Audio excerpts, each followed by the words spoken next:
important to keep moving for keeping the balance. So it's our pleasure to have with us Mr. Pangarkar sir today. He has got All India Rank 3 in UPSC CAPF examination of 2018.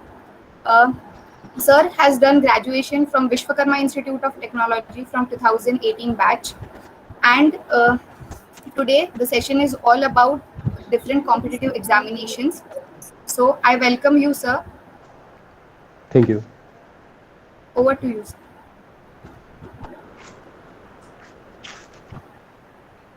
Good morning, everyone. It has always been pleasure for me to join VIT to connect with VIT students.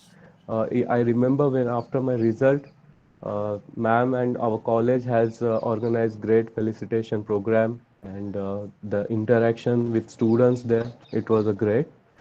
And I still get messages from VIT students regarding preparations and difficulties and all.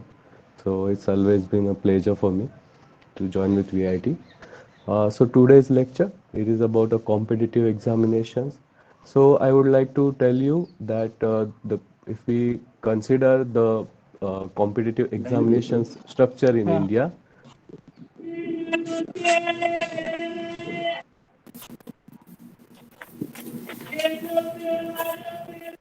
सुरू नाही होणार ते अकराला सुरू आहे.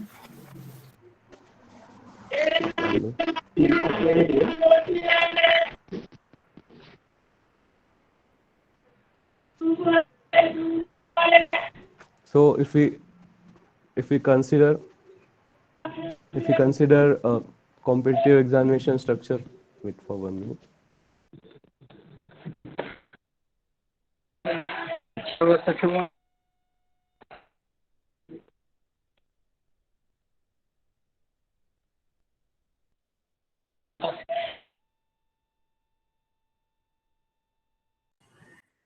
That's not a problem, Akshay.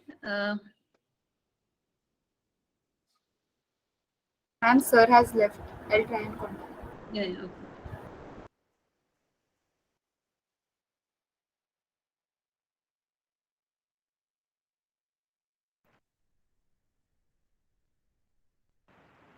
Am I audible?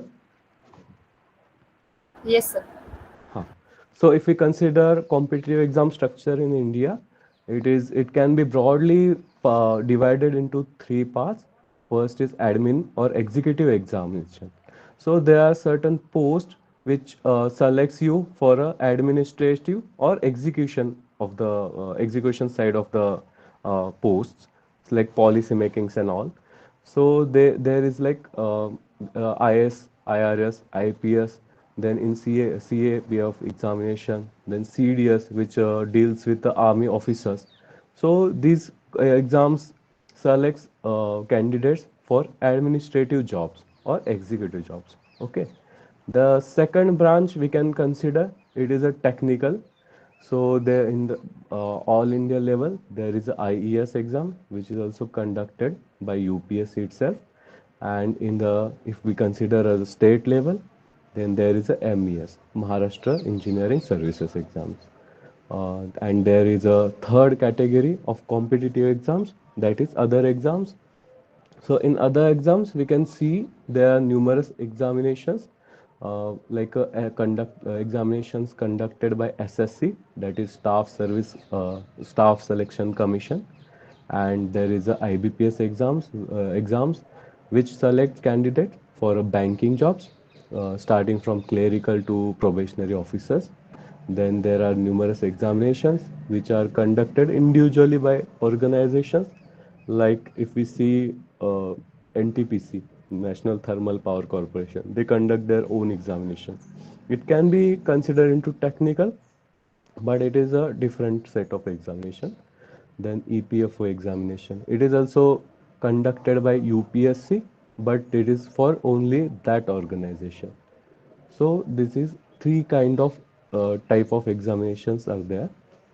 Then if we consider in a vertical segregation of examinations, at the center level, at the government of India level, there are two major bodies which select candidates for different posts. So first body is UPSC. The UPSC conducts officers for Group A posts, which are the highest grade pay level posts of India. They forms very rare chunk of our population, and they are the major policy makers in the India. They the UPSC is very particular about selecting the candidates through to the Group A services, because only because single decision of these people can change the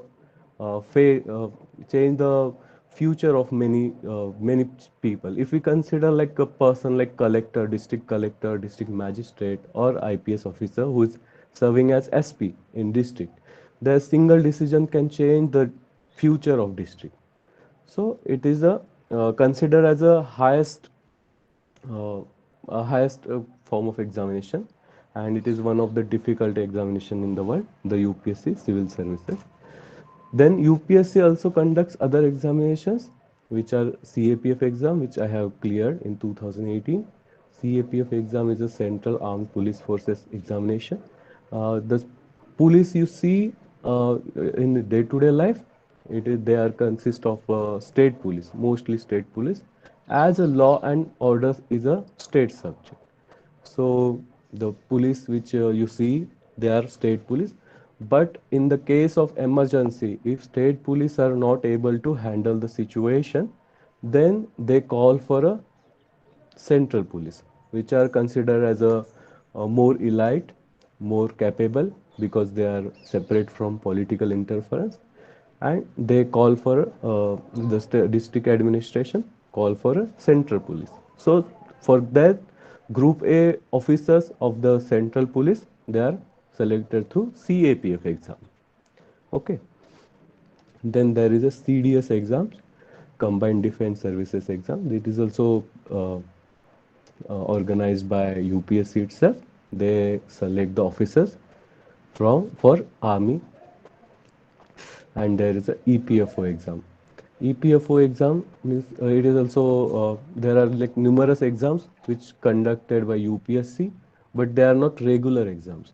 Three exams: CSC exam, CAPF exam, and CDS exams. They are conducted regularly every year, but there are few examinations which are conducted by UPSC. These are not regular examinations. Whenever any department gives requirement to UPSC, then UPSC conduct those examinations. Okay, this is a pattern on center level. The Group B or C services are officers in these services B and C are selected by SSC, Staff Service Commission, Staff Selection Commission. So they have examinations like CGL. So they select the Group B officers, the Group C officers in different center government organizations like income tax, then customs, then there is a excise. Okay, these are also very good examinations, and the number of vacancy in through a selected through SSC is always very higher end. Then there is a CPO exam. It is also conducted by SSC. So CPO exam selects the sub-inspectors in CAPF examinations. The Group A officers are selected by CAPF exam, and Group B officer, which are sub-inspectors in our organization, they are selected by SSC. In UPSC civil services, there are like 24 services. As per your rank and as per your choice, the numerous as per your rank and choice, the UPSC or the DOPT allocate you to a service. There are 24 services.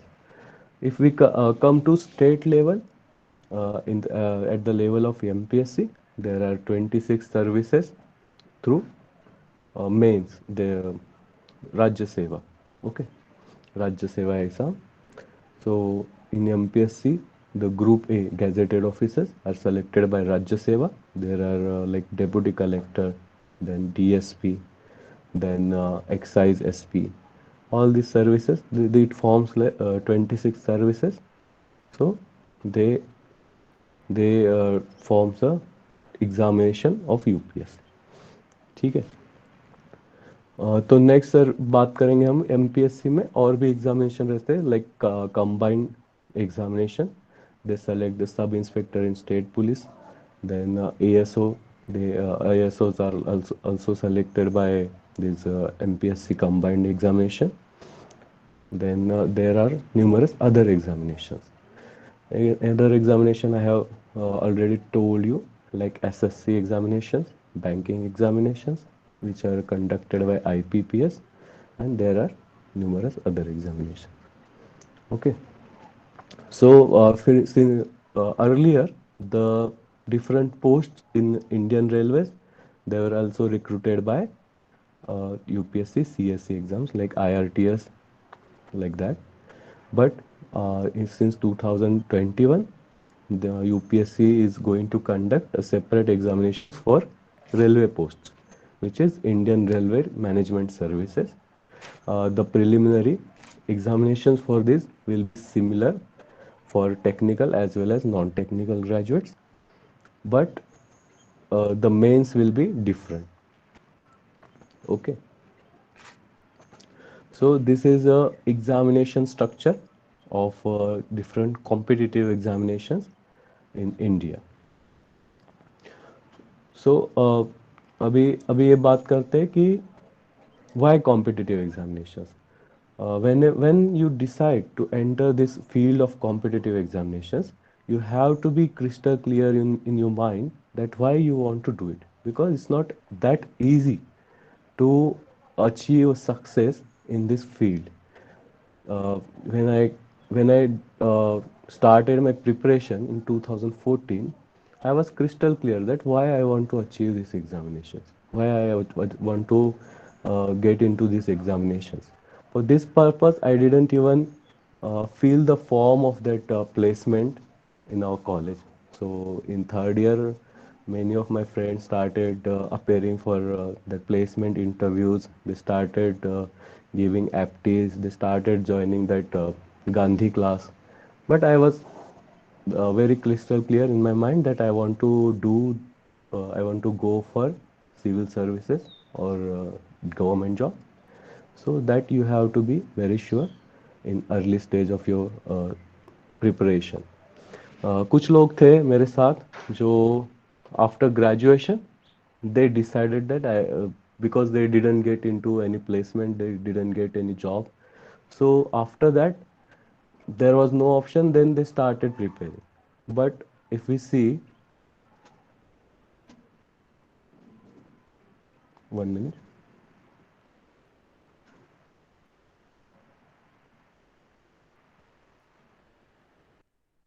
Vedanti, how to do it, how to present the screen? Sir, there is an option to present now and you can share.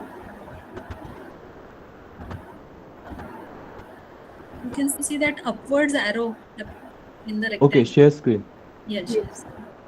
So if there is a presentation, then we can see, because till now we haven't seen the presentation. Actually there is a no presentation. Okay, then you need not do. Then you need not do. Then you can Okay. stop sharing. Okay.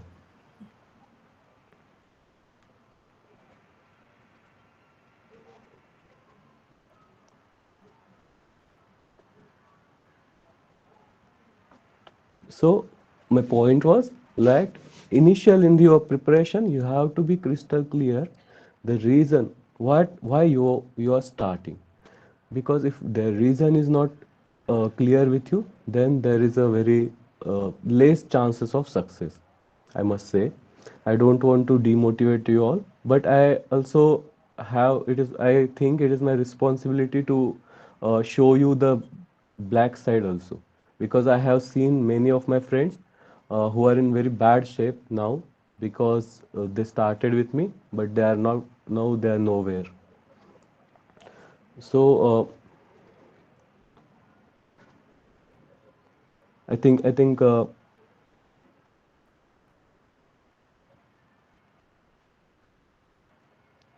काही गोष्टी मी मराठीत पण सांगायची इच्छा आहे माझी. Ma'am, can I use Marathi also?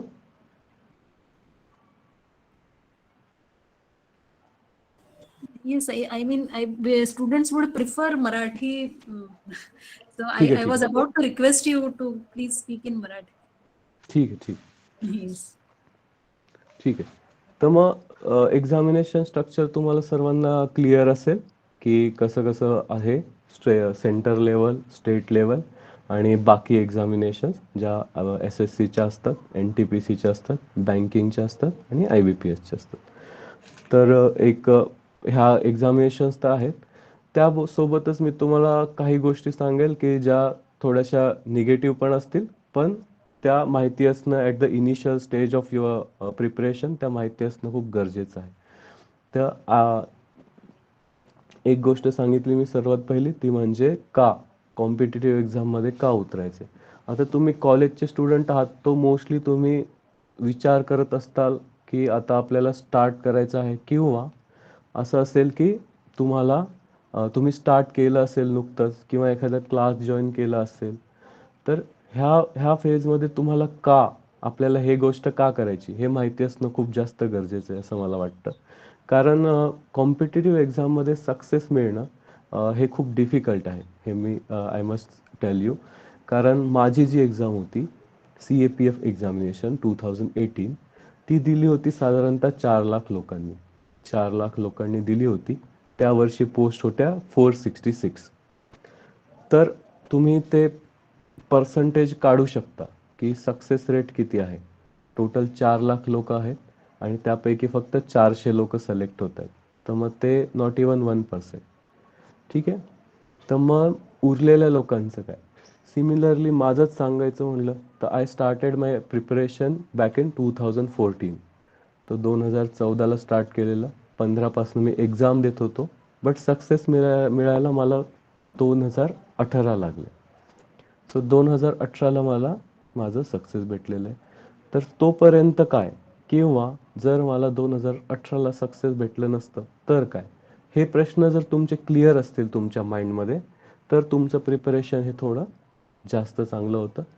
त्यामुळे जे तुम्ही रिझन आहे की ज्या गोष्टीमुळे तुम्ही चालू करताय प्रिपरेशन, ते तुमचं क्लिअर पाहिजे at the start of your preparation. ठीक आहे. माझेच सांगतो आम्ही टोटल 6 लोक होतो VITचे.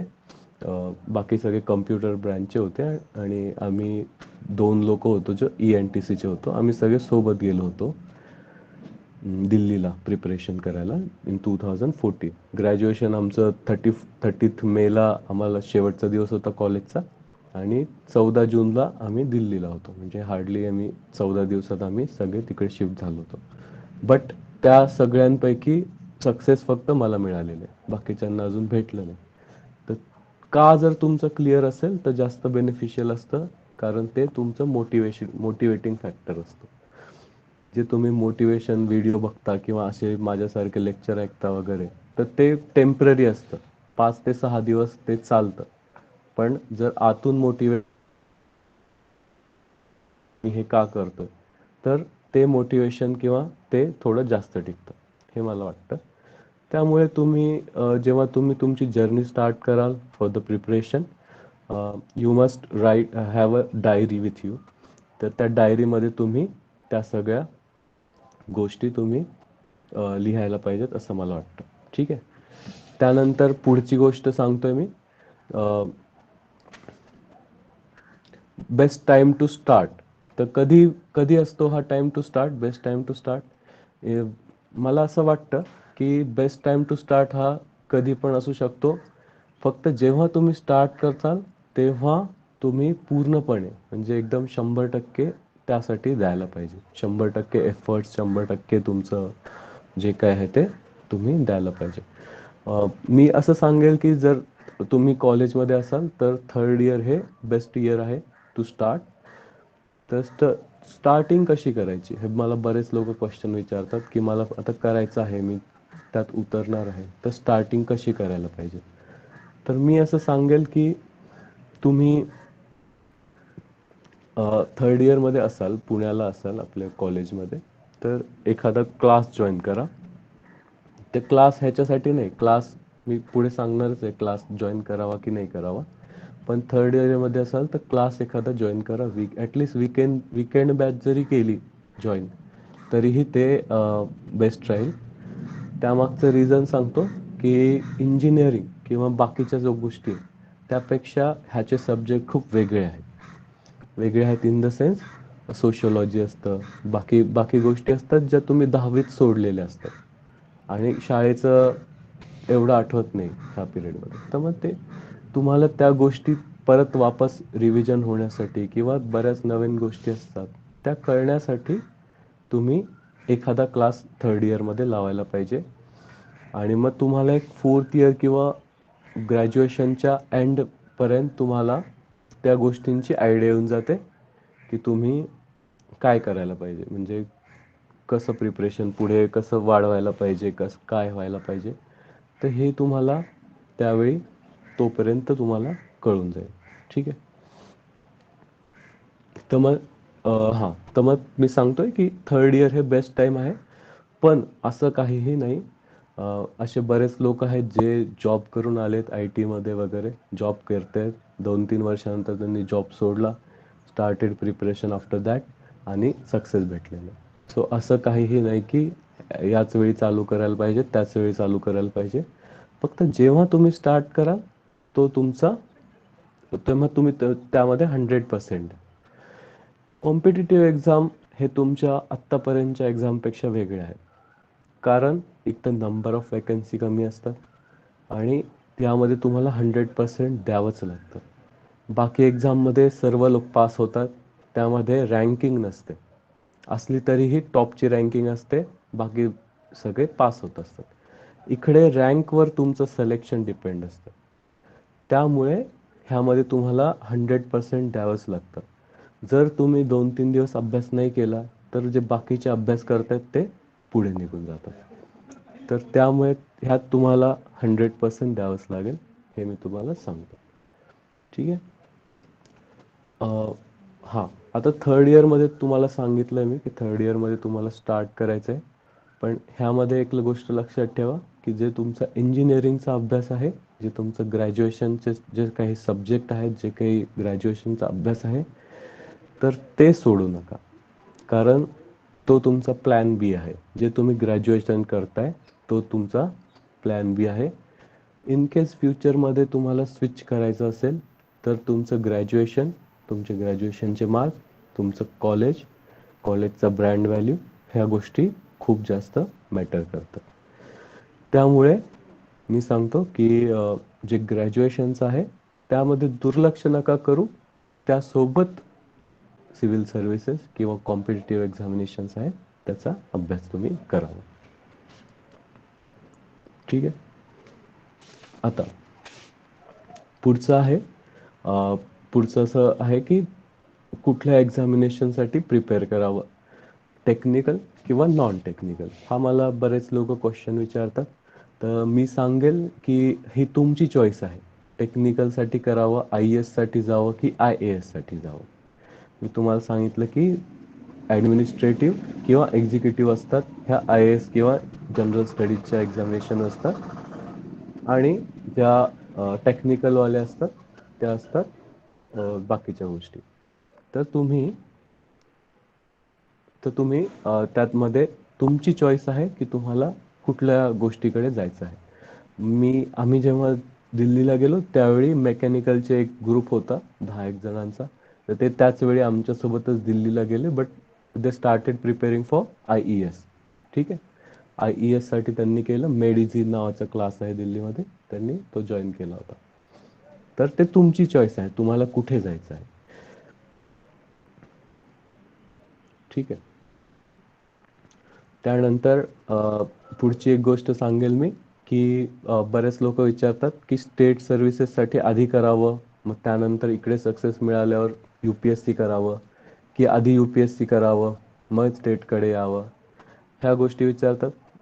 तर मी ह्याचा आन्सर असं सांगेल की तुम्हाला असं काहीही नाही की तुम्ही UPSCचा अभ्यास केला म्हणून स्टेट एक्झाम तुमची क्लिअर होईलच, किंवा असं काहीही नाही की तुम्ही MPSCचा अभ्यास केला म्हणजे तुमची स्टेट UPSC क्लिअर होईल. ह्या दोन्हीही पॅरलली चालतात आणि अभ्यास बऱ्यापैकी सिमिलर आहे.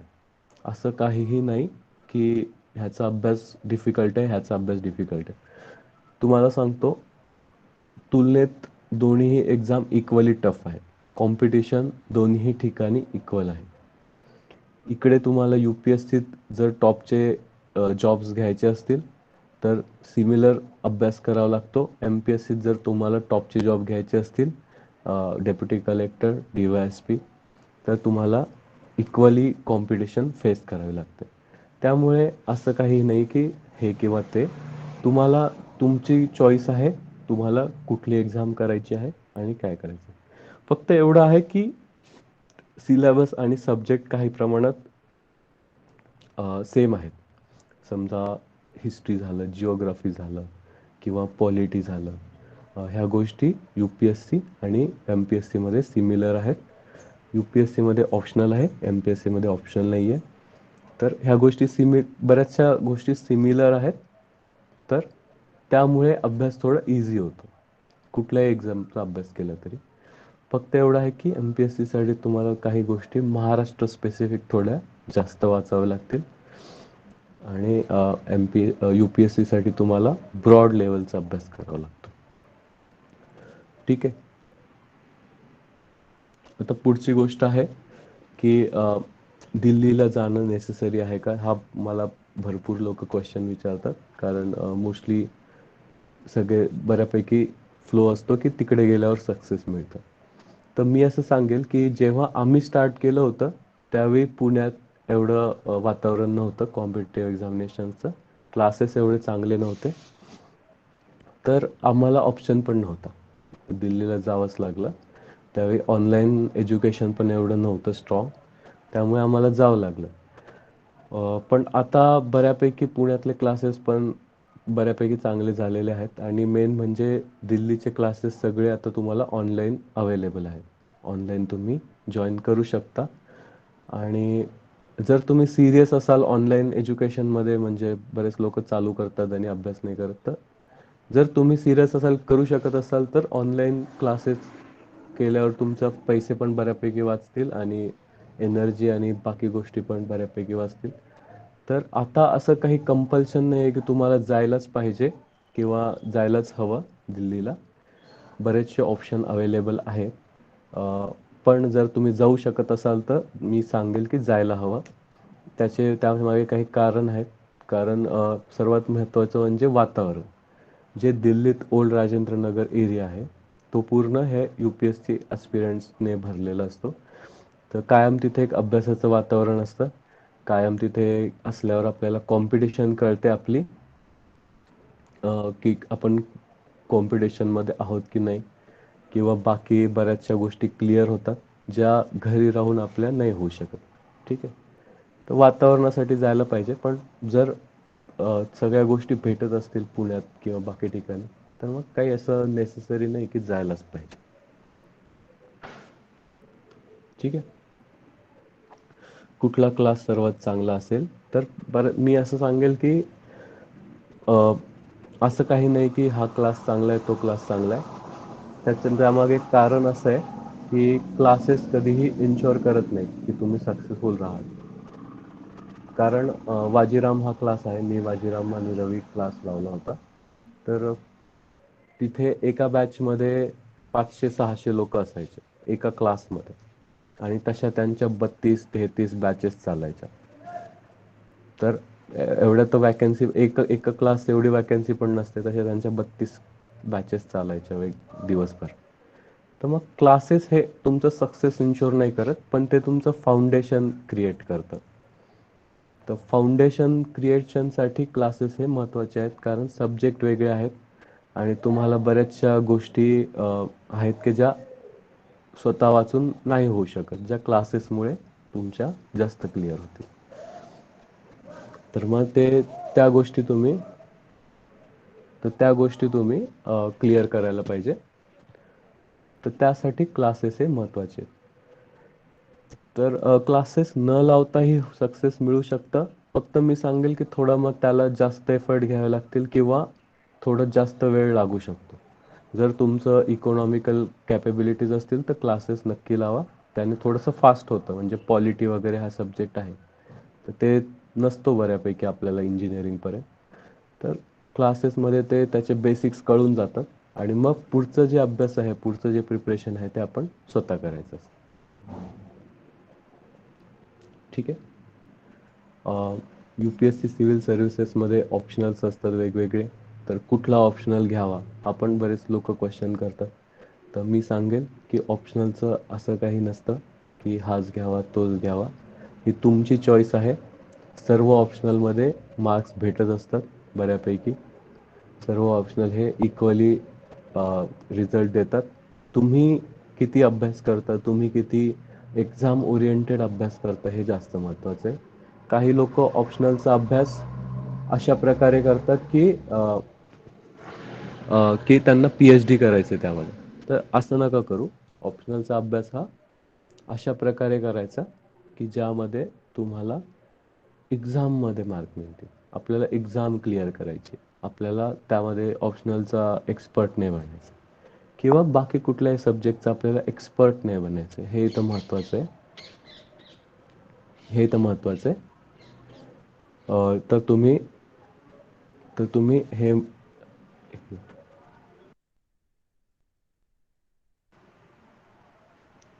तर तुम्ही हे लक्षात घ्या की तुम्हाला कुठल्याही सब्जेक्टचा एक्सपर्ट नाही बनायचं, तुम्हाला एक्झाम क्लिअर करायची. तर त्या दृष्टीने अभ्यास व्हायला पाहिजे.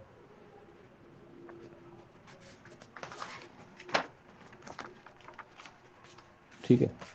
आता अभ्यास चालू करताना बरेच लोकांमध्ये काही कन्फ्युजन असतं. म्हणजे काही लोकांचं असं असतं की फक्त UPSC सिव्हिल्स द्यावी, 100% तेच द्यावं किंवा बाकी एक्झाम्स पण द्याव्यात, स्टेटवाली एक्झाम पण द्यावी किंवा बँकिंगच्या एक्झाम पण द्याव्यात. तर हे कसं कसं असायला पाहिजे. तर ह्याचं मी तुम्हाला एक सांगेन की बॅलन्स्ड अप्रोच ठेवा. काही लोक असतात जे 100% IASच बनायचे ह्या प्रेरणेने आलेले असतात आणि ते फक्त सिव्हिल्सची एक्झाम देतात, बाकी एक्झाम देतच नाही, फक्त ते देतात. पण तुम्ही काही गोष्टी प्रॅक्टिकली लक्षात घ्यायला पाहिजेत की जागा असतात फक्त 100 ते 120 IASच्या.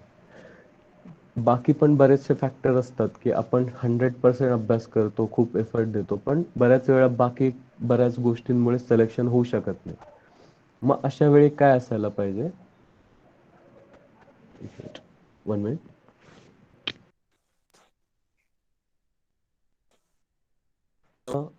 अशा वेळी काय व्हायला पाहिजे की तर मग IAS साठी आहे तर मग बऱ्याच वेळा सक्सेस भेटत नाही. तर मग अशा वेळी आपल्याला बॅकअपसाठी बाकी एक्झाम पण द्यायला पाहिजे असं माझं मत आहे. म्हणजे ते बरेच लोक वेगवेगळे सांगतात की फक्त सिव्हिल्स करायची. तर मी सांगेल की ह्यामध्ये बॅलन्स्ड अप्रोच असं ठेवायला पाहिजे की तुम्ही एक ड्युरेशन ठरवा की मी 3 वर्ष फक्त IAS साठी करेल, पूर्णपणे IAS साठी करेल आणि जर नाही झालं तर मग बाकी एक्झाम देईल. हा बॅलन्स्ड अप्रोच असायला पाहिजे. जसं माझं होतं, मी 2014ला स्टार्ट केलं होतं आणि त्यावेळी ठरवलं होतं की 2017 पर्यंत मी फक्त सिव्हिल सर्व्हिसेससाठी करेन. जर 17 पर्यंत नाही झालं तर मी बाकी एक्झाम्स द्यायला चालू करेल. तर मग तसं केलं होतं आणि 2018ला मी एक्झाम क्लिअर झालो. तर मग ते तसा अप्रोच असणं जास्त बेटर असतं, ना की एकाच एक्झामच्या मागे पूर्ण सगळे वर्ष घालणे. ठीक आहे. आता तुम्ही तुमचं प्रिपरेशन स्टार्ट करण्याच्या फेजमध्ये आहात, बऱ्याच गोष्टी नवीन आहेत तुमच्यासाठी. तर मी सांगेल की काय काय करायला पाहिजे ह्या स्टेजमध्ये. जर तुम्ही स्टार्ट करणार असाल तर मग नॉईस येतोय का, बॅकग्राऊंड नॉईस वेदांती? नाही सर, एवढं नाही येते. ठीक आहे. हां. तर मग तुम्ही जर प्रिपरेशन तुमचं स्टार्ट करत असाल तर तुम्ही काही गोष्टी महत्त्वाच्या आहेत. एक म्हणजे न्यूजपेपर. न्यूजपेपर हे तुम्ही रेग्युलरली वाचायला पाहिजेत, कारण ते तुमचं करंट अफेअर्सचं जे स्ट्रक्चर आहे ते तुमचं फाउंडेशन हे न्यूजपेपरने बिल्ड होईल. तुम्ही मेन्समध्ये वगैरे जे काही लिहाल किंवा एसे लिहायचे असतील तुमचे कुठल्याही एक्झाम असतील, तर त्यासाठी जे फाउंडेशन आहे किंवा त्यासाठी जे फॉर्डर आहे ते तुम्हाला न्यूजपेपरमधून मिळेल. आता न्यूजपेपर पण कुठले वाचायचे? आम्ही VIT ला कॉलेजला असताना आमच्या हॉस्टेलला सगळे टाइम्स ऑफ इंडिया आणि पुणे मिरर यायचे. तर मी सांगेल की ते पेपर वाचू नका, कारण त्यांचं पर्पज वेगळं असतं. त्यामध्ये बॉलिवूड जास्त असतं, मसाला जास्त असतो. तर ते पेपर वाचून तुम्हाला उपयोग नाही आहे. तर तुम्ही कुठला पेपर वाचायला पाहिजे, तर तुम्ही द हिंदू किंवा इंडियन एक्सप्रेस हे 2 पेपर हे जास्त तुम्ही फोकस करायला पाहिजे. ठीक आहे. सुरुवातीला तुम्हाला बऱ्याच गोष्टी कळणार नाही की पेपरमध्ये काय दिलेलं आहे, पण तुम्ही वाचणं कंटिन्यू ठेवलं तर हळूहळू बऱ्याच गोष्टी क्लिअर होत राहतील. इनिशियल स्टेजमध्येच तुम्हाला सगळं समजेल असं काही नाही. ठीक आहे. आता पुढचं आहे हाऊ टू. मग पुढे काय करायचं? ह्याच्यानंतर जे आहे ते NCERT, न्यूजपेपर प्लस NCERT. तर ह्याच्या पुढची स्टेज आहे NCERT. तर तुम्ही इनिशियल फेजमध्ये ह्या NCERT ह्या वाचायलाच पाहिजेत. NCERT म्हणजे त्यांचं UPSCचं फाउंडेशन आहे, UPSC किंवा MPSC. तर NCERT जे आहेत ते तुम्ही वाचायलाच पाहिजेत 6वी ते 12वी पर्यंत. मग त्यामध्ये जिओग्राफी असतील, हिस्ट्री असतील किंवा पॉलिटीच्या NCERT असतील, ते तुमचं फाउंडेशन क्रिएट करतील. आणि मी तुम्हाला सांगतो की तुम्हीच नाही, जे प्रिपरेशन स्टार्ट करतात असेच लोक नाही, ज्यांचं 3रं-4थं वर्ष चालू आहे असे लोक पण NCERT वाचतात. कारण सगळे क्वेश्चन हे NCERT मधूनच क्लिअर होतात, सगळे क्वेश्चन हे NCERT मधूनच येतात. ठीक आहे. तर NCERT हा तुम्ही वाचायला पाहिजे. मग त्यानंतर मग हळूहळू तुम्ही जसे पुढे जाल तुमच्या प्रिपरेशनमध्ये, तर तसे तसे तुम्ही जुने पेपर जे आहेत वेगवेगळ्या एक्झामचे, जी कुठली एक्झाम तुम्ही फोकस करताय त्या एक्झामचे जे पेपर आहेत ते तुम्ही एकदा वाचायला पाहिजे.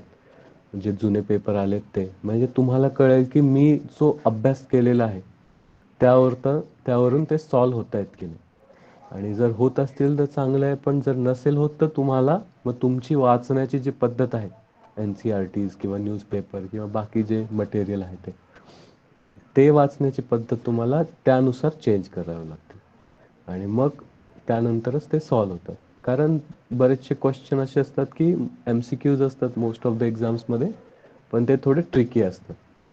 तर ते ट्रिकी क्वेश्चन्स तुम्हाला कळण्यासाठी तुम्हाला तुमच्या वाचण्याची पद्धत वेगळी करायला पाहिजे. थोडेसे चेंजेस आणावं लागतील आणि त्यानुसार तुम्हाला तुमचे हे पॉलिसी किंवा डिसिजन आहे ते चेंज करायला लागेल. ठीक आहे. आता बरेच लोक विचारतात की मी IT मध्ये किंवा जॉब करता करता प्रिपरेशन करता येईल का? तर मी सांगेल की बरेच लोक आहेत की ज्यांनी प्रिपरेशन चालू असताना अभ्यास केला आणि सिलेक्ट झालेत, पण त्यांचं प्रमाण खूप कमी आहे. कारण ह्या एक्झाम्स आहेत ज्यामध्ये कॉम्पिटिशन खूप टफ आहे. आणि जर तुम्ही पूर्णपणे अभ्यासाला वेळ देऊ शकत नसाल तर मग सक्सेसचं चान्सेस बऱ्यापैकी कमी होतात.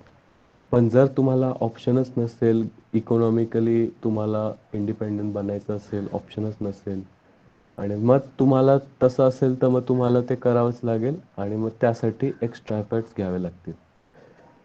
जॉब पण असा निवडा की ज्यामध्ये तुम्हाला वेळ मिळू शकेल.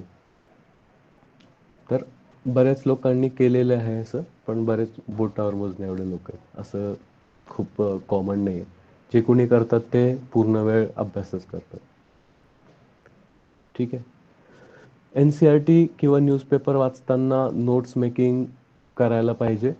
शॉर्ट्स नोट्स स्वतःचे बनवायला पाहिजे at the initial stage of your preparation. त्याने काय होतं की त्याने एक तर आपल्याला लिहायची पण सवय लागते, महत्त्वाचे पॉईंट्स सेपरेट करायची पण सवय लागते, कारण बुक्स खूप मोठे मोठे आहेत आणि भरपूर आहेत. तर मग अशा वेळी तुम्हाला ते महत्त्वाचं आहे की तुम्हाला सेपरेशन, जे भरपूर आहे मटेरियल त्यामधनं आपल्याला गरजेला जेवढं लागतं तेवढं बाजूला काढणं हे जास्त महत्त्वाचं असतं. तर मग ते कळण्यासाठी नोट्स मेकिंग तुम्ही इनिशियल स्टेजेसपासूनच चालू करायला पाहिजे असं मला वाटतं. न्यूजपेपरचे नोट्स काढणं एवढं काही महत्त्वाचं नाही आहे, कारण ते दररोज येतो. किती नोट्स काढताल तुम्ही. आणि बरेचसे क्लासेस आहेत, तर ते मंथली करंट अफेअर्स तुम्हाला इझिली अवेलेबल होतं, फ्री अवेलेबल होतं. तर तुम्ही नेसेसरी नाही आहे की तुम्ही न्यूजपेपरचे नोट्स काढा. एन सी आर टीच्या नक्की काढा, 100% काढा. पण न्यूजपेपरच्या काढायची गरज नाही, कारण मंथली करंट अफेअर्स तुम्ही वाचून होऊ शकतं, त्यामध्ये काही प्रॉब्लेम नाही. ठीक आहे. कारण गोष्ट अशी होते की तुम्ही आजच्या न्यूजपेपरच्या नोट्स काढाल, उद्या परत दुसरा न्यूजपेपर येईल त्याच्या नोट्स काढाल, तर परत नेक्स्ट डे नवीन पेपर येईल त्याच्या नोट्स काढाल. तर मग ह्या सगळ्यामध्ये तुम्ही ते नोट्स वाचणार कधी. त्यापेक्षा मंथली न्यूजपेपर ॲनालिसिस येतात बरेचशा क्लासेसचे. तर विजन आय एसचं बेस्ट असतं, सर्वात बेस्ट. त्यानंतर जी एस स्कोअरचं पण असतं. तर ते तुम्ही वाचून, जर कोणी रेडीमेड तुमच्यासाठी काम करत असेल तर मग त्यात वेळ कशाला घालतात, तो वेळ तुम्ही दुसऱ्या गोष्टीसाठी वापरू शकता. ठीक आहे.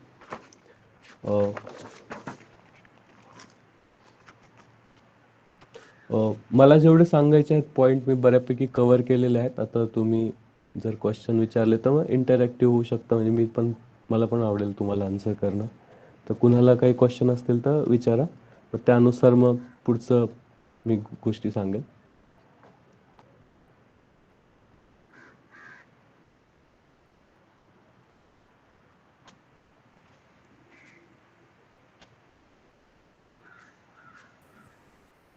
Yes, Vedanti, you can also ask questions. And students, if you have any questions, you can unmute yourself and ask.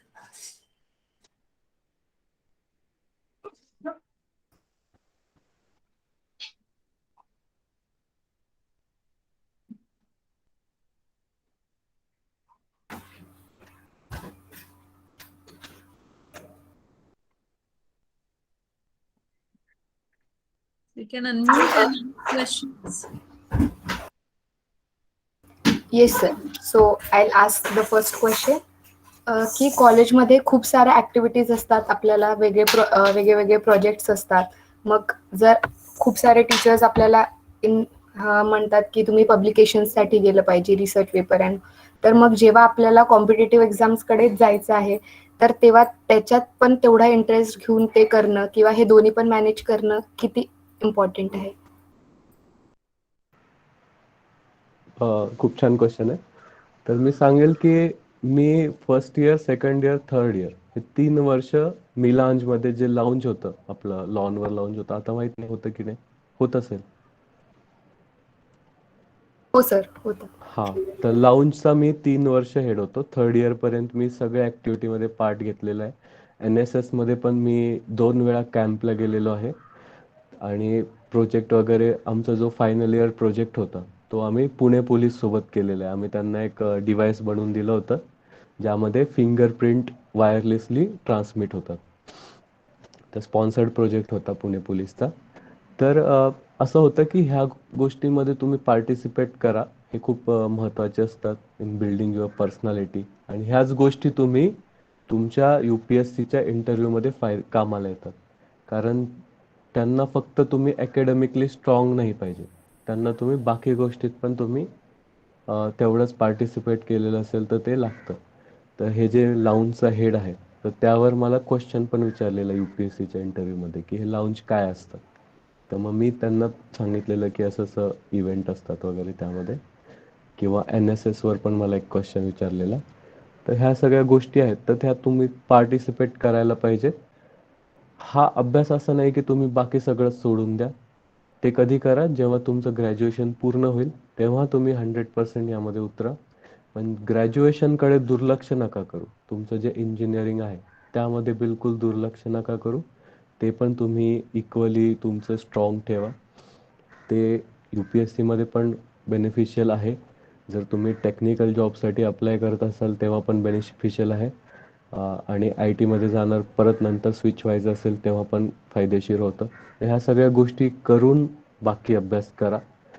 आणि असं ठरवा, जसं मी थर्ड इयरपर्यंत सगळ्या गोष्टी केल्या. फोर्थ इयरमध्ये मी मग एक्स्ट्रा करिक्युलर काहीच नव्हतं केलं. फोर्थ इयरमध्ये बऱ्यापैकी अभ्यास केला. तर तसं ठरवा की थर्ड इयरपर्यंत वगैरे करा ह्या गोष्टी ज्या असतात, NSS किंवा बाकी गोष्टी. नंतर नाही केलं तरी चालतं.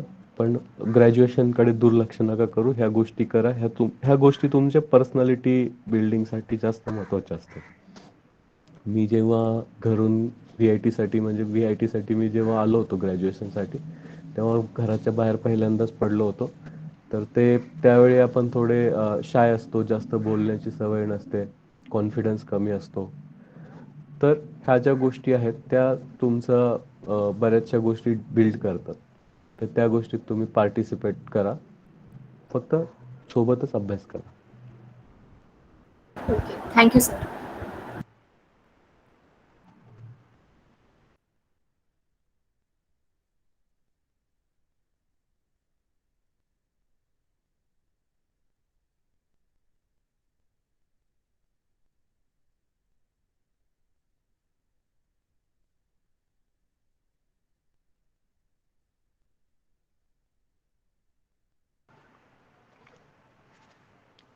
अजून क्वेश्चन आहेत कुठले?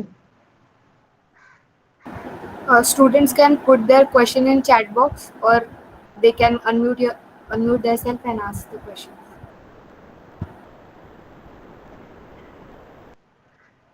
हॅलो. फोन करतो sir. Yes Aditya. Sir, as per our engineering background, how we can choose between SSC CGL exam or UPSC CAPF?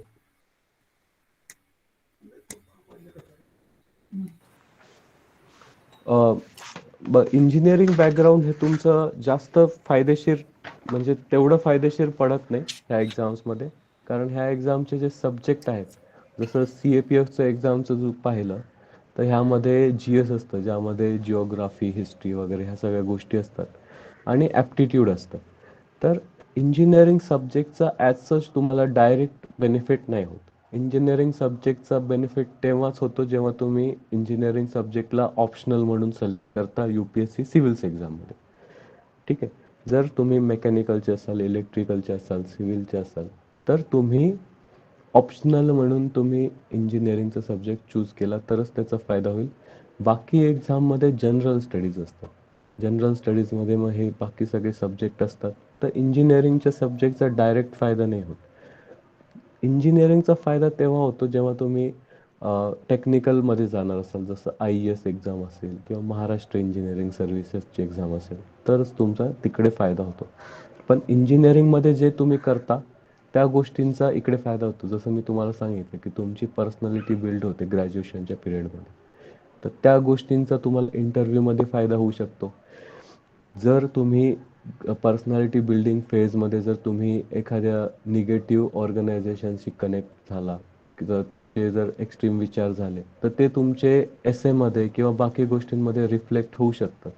तर तसा तसा निगेटिव्ह इफेक्ट पण होऊ शकतो. असं काहीच नाही की पॉझिटिव्हच होईल, निगेटिव्ह पण होऊ शकतो. तर ह्यापासून थोडं वाचून राहायचं. तर हे सांगेल की डायरेक्ट काही असं नाही आहे relation, unless you are going for technical examinations.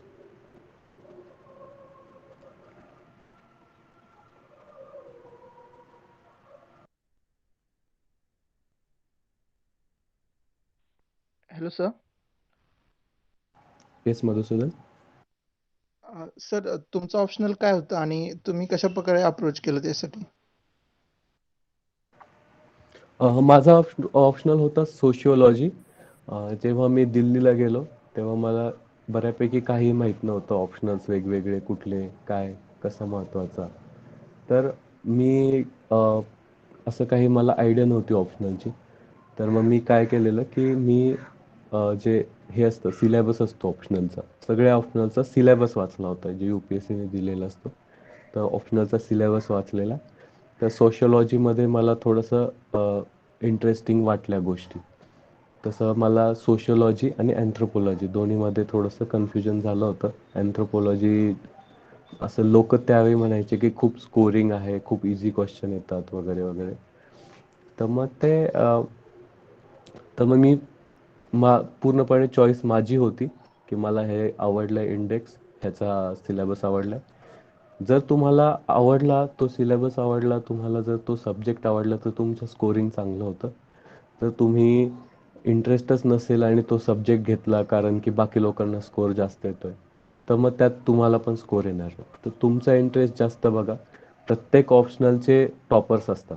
असं काही नाही की एकाच ऑप्शनलचे सगळे 100 लोक असतात. सगळ्या ऑप्शनलचे टॉपर्स असतात. कारण त्यात स्केलिंग होते. कुठल्याही ऑप्शनलला ते जास्त महत्त्व देत नाहीत UPSC. जर एखाद्या ऑप्शनलला खूप चांगले मार्क्स आले तर ते स्केल डाऊन करतात आणि एखाद्या ऑप्शनलला खूप कमी मार्क आले तर ते स्केल अप करतात. तर ते त्यांची इंटरनल प्रोसिजर आहे, त्यानुसार ते करतात. तर मी सांगेल की ऑप्शनल तुम्हाला जो आवडेल तो सिलेक्ट करा, मार्क्स मिळतील. जास्त असं पब्लिक ओपिनियनवर जाऊ नका. अँथ्रोपोलॉजी खूप चालू होतं, पण हळूहळू मग त्याचं पण स्कोर कमी व्हायला लागलं तसं. तर मग असे सब्जेक्ट निवडा की जे शॉर्ट पिरियडमध्ये तुमचा अभ्यास होईल. जसं फिलॉसॉफी आहे, सोशिओलॉजी आहे, अँथ्रो आहे, की हे 2-3 महिन्यात तुमचा अभ्यास होऊन जातो. अशी निवडा. हिस्ट्रीसारखा ऑप्शनल निवडू नका, कारण हिस्ट्री खूप वास्ट आहे. खूप प्रचंड वास्ट आहे आणि खूप अभ्यास म्हणजे खूप वेळ लागतो त्याला. तर मग असे निवडा की शॉर्ट पिरियडमध्ये अभ्यास झाला पाहिजे आणि तुम्हाला इंटरेस्ट असला पाहिजे. माझा अप्रोच हाच होता की मी तो सिलेक्ट केला. मग त्यानंतर मी क्लास लावला होता वाजीराममध्ये ऑप्शनलचा आणि इंटरेस्ट असल्यामुळे, सोशिओलॉजीमध्ये इंटरेस्ट असल्यामुळे बऱ्यापैकी चांगला अभ्यास झाला.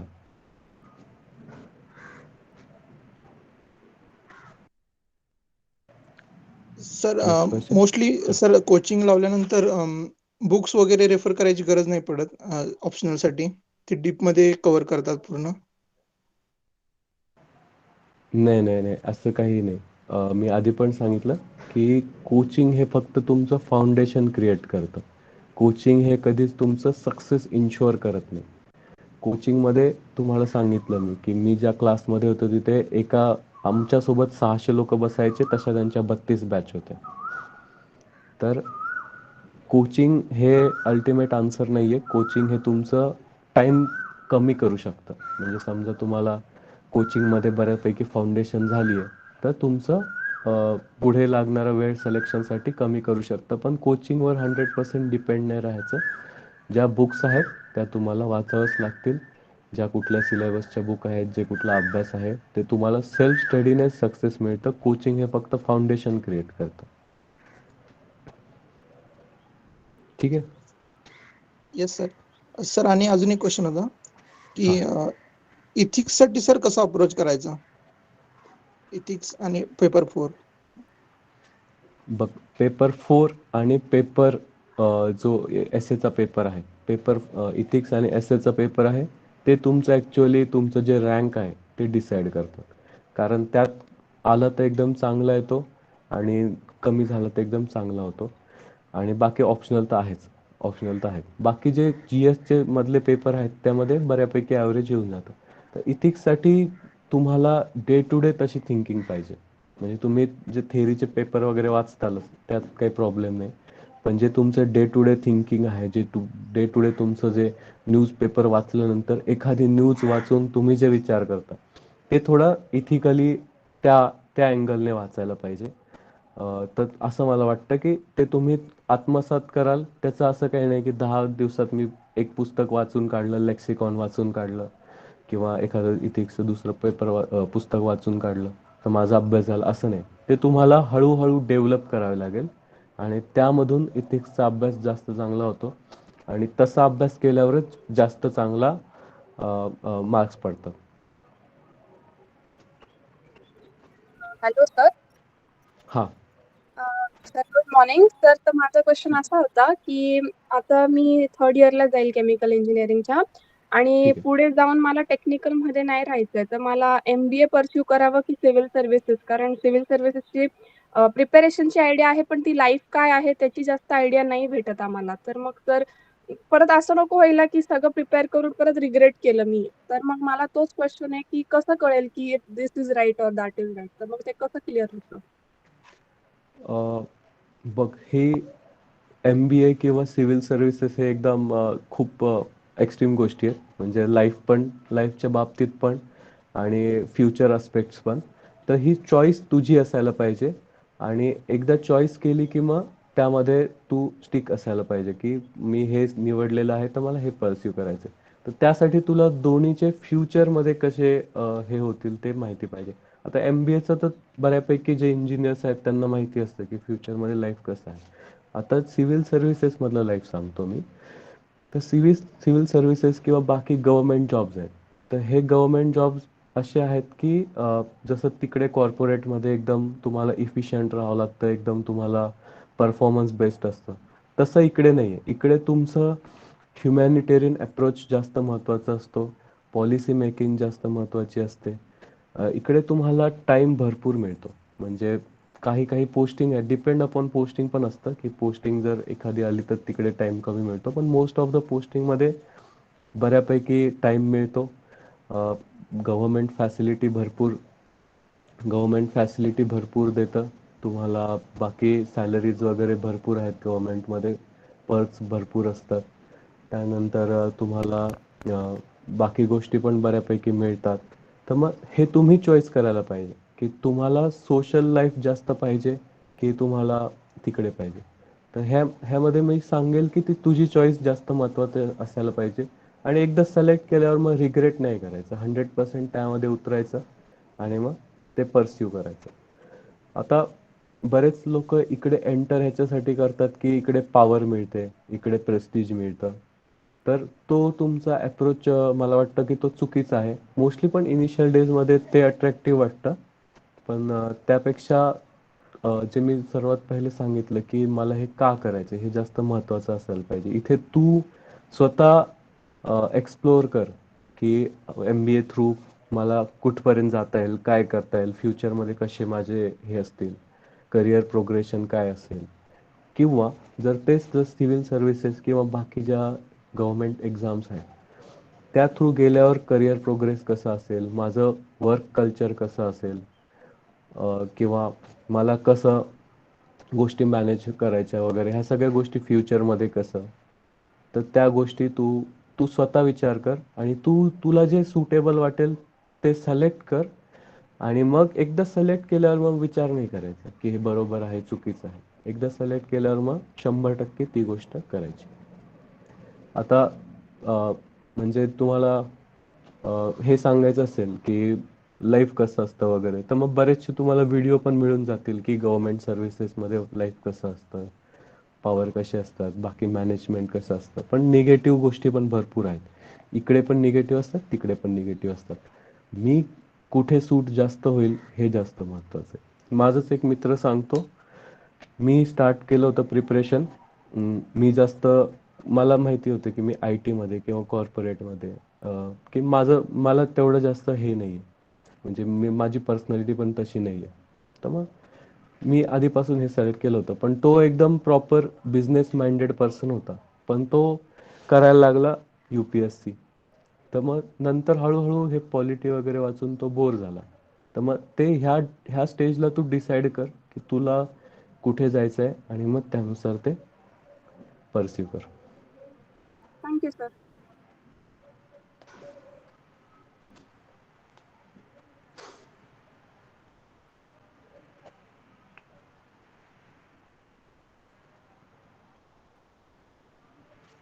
सर मला एक हां, पॉलिटी बद्दल क्वेश्चन विचारायचा होता. हां. अं, म्हणजे जसं की सगळे म्हणतात की पॉलिटीसाठी लक्ष्मीकांत आहे ते वाचायचं. बट हं. मला ते सर असं वाटलं की त्याच्यामुळे फक्त प्रिलिमचे क्वेश्चन सॉल्व्ह होऊ शकतात. बरोबर आहे. बट जसे मेन्सचे काही काही क्वेश्चन आहे, जसे ह्या वेळेला once a speaker always a speaker हा हां. म्हणजे एक लक्ष्मीकांत वाचून नाही सॉल्व्ह होऊ शकत. सर मग ह्याच्यासाठी अप्रोच काय ठेवायचा आपण? बघ, कसे असतात, लक्ष्मीकांत झालं किंवा बाकी NCERT झाल्या किंवा बाकी जे जे बेसिक बुक्स सांगतो आपण त्या गोष्टी तुझं फाउंडेशन क्रिएट करतात. आता स्पीकरचा क्वेश्चन आहे. स्पीकर काय असतो, त्याच्या पॉवर्स काय आहेत, त्याचं रिमूव्हल कसं होतं आणि स्पीकर सिलेक्शन कोण करतं, ह्या सगळ्या गोष्टी कळण्यासाठी लक्ष्मीकांत आहे. पण स्पीकरच्या पुढच्या ज्या गोष्टी आहेत त्या कळण्यासाठी तुला डे टू डे डेली तुला न्यूजपेपर वाचावे लागतील किंवा बाकी ज्या गोष्टी मेन स्पेसिफिक मटेरियल असतं, जसं विजनचं तुला माहिती असेल की व्हॅल्यू ॲडिशन मटेरियल येतं विजनचं किंवा GS स्कोअरचं सिमिलरली येतं. तर त्या गोष्टीमधून तुला व्हॅल्यू ॲड करावी लागतील. स्पीकरबद्दल माहितीसाठी तुम्हाला लक्ष्मीकांत वाचावं लागेल. बेस तुमचं फाउंडेशन क्रिएट होईल त्यातून आणि त्यानंतर व्हॅल्यू ॲडिशन तुम्हाला न्यूजपेपर किंवा एक्स्ट्रा रीडिंग किंवा एक्स्ट्रा जे बुक्स असतील तर त्यामधून तुम्हाला ते करावं लागेल. तर त्यासाठी अप्रोच असं ठेवायचं की न्यूजपेपर डेली वाचायचं. जगातल्या पॉलिटीच्या गोष्टी येतात न्यूजपेपरमध्ये. बऱ्याचशा वेळा ते जे ट्रेडिशन असतात ते फॉलो नाही होत, जसं लीडर ऑफ अपोजिशनचं आहे वगैरे, ह्या सगळ्या गोष्टी आहेत. तर त्या गोष्टी तुला व्हॅल्यू ॲडिशन करावं लागतील. आणि जेव्हा तुला असं वाटेल न्यूजपेपर वाचताना की ही गोष्ट आपली लक्ष्मीकांतमधून कव्हर नाही झाली पण इकडे ती नवीन आलेली आहे, त्यावेळी लगेच त्याची नोट्स बनवून ठेवायची आणि ते मग स्पीकरच्या सेक्शनमध्ये मग तू चिटकवून ठेवायची. Value okay sir. Addition material जे आहेत ते पेपर्सनुसार येतात विजनचे, ते एकदा नक्की वाचून घे. त्यामध्ये अशा एक्स्ट्रा गोष्टी येतात. ऑनलाईन पण अवेलेबल आहेत सॉफ्ट कॉपी, झेरॉक्स काढून घे. ठीक आहे सर. Value addition. ओके. हां, व्हॅल्यू ॲडिशन मटेरियल दरवर्षी विजन अपडेट करतं आणि हे मेन स्पेसिफिक असतं आणि पेपर 1, पेपर 2, पेपर 3 असं पेपरनुसार ते येतं. Okay sir. Thank you sir.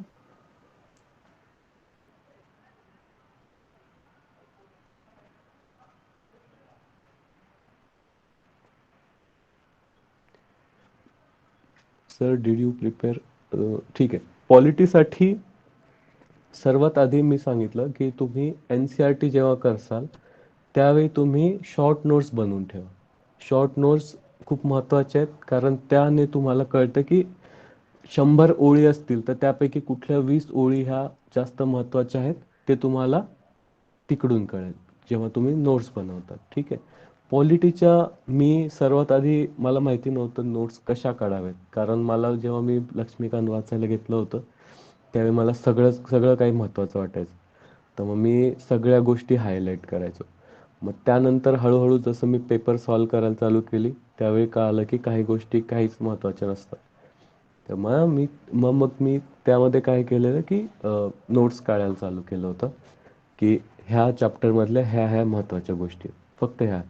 आणि मग त्या नोट्स मी तशा बनवल्या होत्या. त्या नोट्स अजूनही माझ्याकडे आहेत आणि खूप जास्त हे होतं, त्यातून फायदा होतो. तर नोट्स काढा तुम्ही. हे जे बेसिक बुक्स आहेत, बेसिक सब्जेक्ट्स आहेत, पॉलिटी, हिस्ट्री, जिओग्राफी, बाकी गोष्टी, तर मग त्याच्या नोट्स काढायलाच पाहिजेत. आणि न्यूजपेपरच्या एखाद्या वेळी नाही काढलं तरी चालतं, ते करंट अफेअर्सच्या बुकलेटमधून होऊन जातं. पण ह्या बुक्सच्या तुम्ही नोट्स 100% काढा.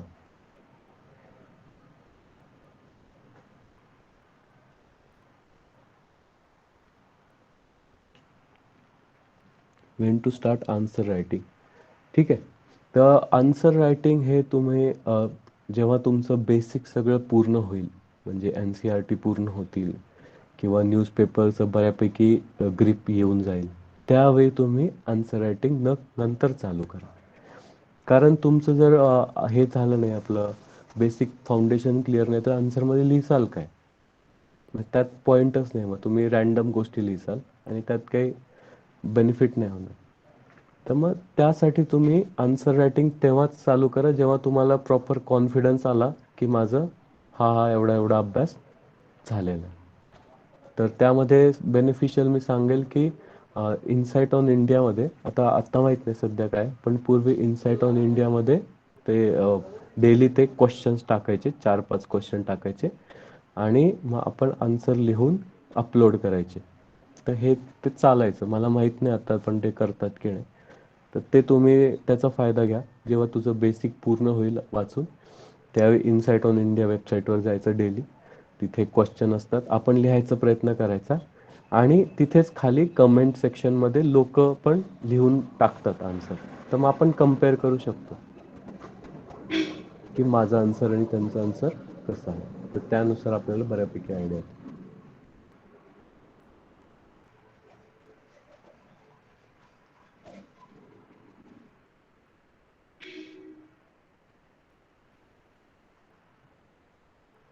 How to prepare for interview. ठीक आहे. इंटरव्ह्यूचं असं काही स्पेसिफिक प्रिपरेशन नसतं. फॅक्च्युअल गोष्टी तुम्हाला प्रिपेअर कराव्या लागतात, पण इंटरव्ह्यू हे तुमचं जास्त पर्सनॅलिटीवर असतं. माझं एक्झाम्पल सांगतो की 2-3 क्वेश्चनचं इंटरव्ह्यूमध्ये मी आन्सर चुकीचं सांगितलेलं. तरीही मला one of the highest mark पडलेले इंटरव्ह्यूमध्ये. तर फॅक्च्युअल गोष्टी जास्त महत्त्वाच्या नसतात. ते तुमची पर्सनॅलिटी चेक करतात की तुमचं प्रॉब्लेम सॉल्विंग स्किल्स कसे आहेत, तुम्ही एक्स्ट्रीम कंडिशनमध्ये कसं तुम्ही रिॲक्ट करता, सिच्युएशनला कसं तुम्ही हँडल करता, हे ते जास्त बघतात. म्हणून इंटरव्ह्यूचं असं काही प्रिपरेशन नसतं स्पेसिफिकली. जे तुमचं नॉर्मली तुम्ही न्यूजपेपरमध्ये वाचता त्या गोष्टी महत्त्वाच्या असतात. जेव्हा तुमची मेन्स संपेल त्यावेळी तुम्ही ज्या फॅक्च्युअल गोष्टी आहेत, जसं तुझं बॅकग्राऊंड असेल, तुमचं बॅकग्राऊंड असेल, तुमच्या होमटाऊनविषयी माहिती, तुमच्या स्टेटविषयी माहिती, स्टेट्सचे प्रॉब्लेम, माझ्या स्टेटमध्ये हे प्रॉब्लेम आहेत, मग त्याला सोल्युशन काय पाहिजे, माझ्या जे जे कंट्रीचे प्रॉब्लेम आहेत वेगवेगळे, इकॉनॉमिकल प्रॉब्लेम आहेत, तर त्याला सोल्युशन काय काय द्यावं लागतील. तर ह्या गोष्टी तुम्ही तेव्हा प्रिपेअर करा ज्या फॅक्च्युअल आहेत. पण जी तुमची पर्सनॅलिटी आहे ती ओव्हर द पिरियड डेव्हलप होते. ती अचानक किंवा काही दिवसात डेव्हलप नाही होत. तर ते तुम्हाला ओव्हर द पिरियड तुमची पर्सनॅलिटी डेव्हलप करावी लागेल इंटेन्शनली. कशी डेव्हलप करायची आणि त्यामध्ये काय करायचं, तर ह्यामध्ये असं करायचं की तुमचे जे व्ह्यूज असायला पाहिजे ते बॅलन्स्ड असायला पाहिजे. कुठल्याही एक्स्ट्रीम एंडला ते व्ह्यूज नसायला पाहिजेत. कुठलीही गोष्ट असेल मग, जी तुम्ही न्यूजपेपरमध्ये एखादी गोष्ट वाचली तर त्याविषयी तुमचा व्ह्यू बॅलन्स्ड पाहिजे. जर कुठला प्रॉब्लेम तुम्ही वाचला न्यूजपेपरमध्ये, तर मग तुम्ही त्यामध्ये सोल्युशन काय असतील त्याचा जास्त विचार करायला पाहिजे.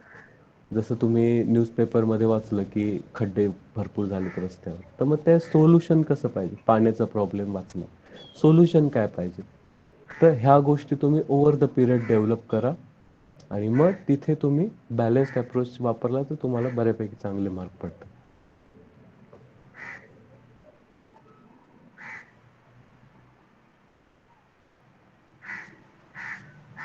Next question.